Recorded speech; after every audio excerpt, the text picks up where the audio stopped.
The man was shocked to discover that the same person who couldn't even beat a rabbit back home had somehow become so intimidating after joining the army that even his instructor seemed afraid of him. To everyone else, he gave off an overwhelming aura, an invisible pressure that made even a battle-hardened mercenary named One Arm hesitate to approach him. But to John, he still felt weak. He had always been the weakest in his village. After all, he'd only arrived in the royal capital 2 days ago, after running for 6 days straight from his village. The witch assigned to greet him commented that traveling by train would have taken just about as long. Huh? Oh, I didn't use any. I ran. You did what?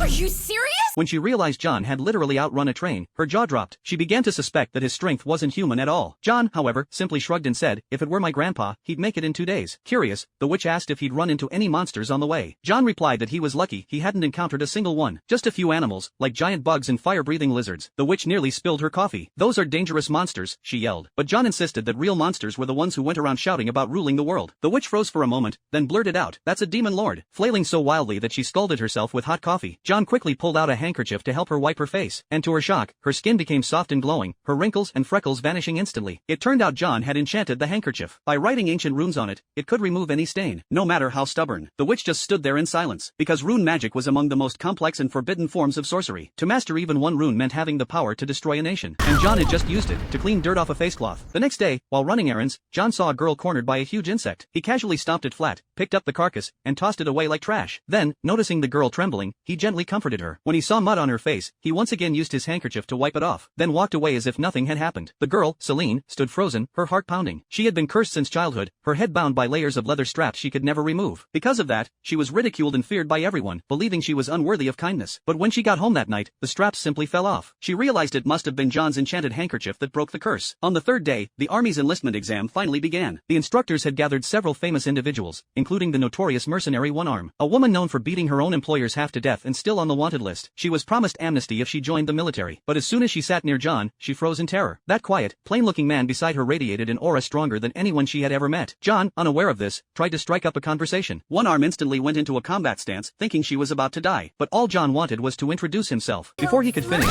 Celine suddenly appeared, knocking One Arm aside. She had already decided John was her destined one, her true hero. She clung to him with bright, determined eyes.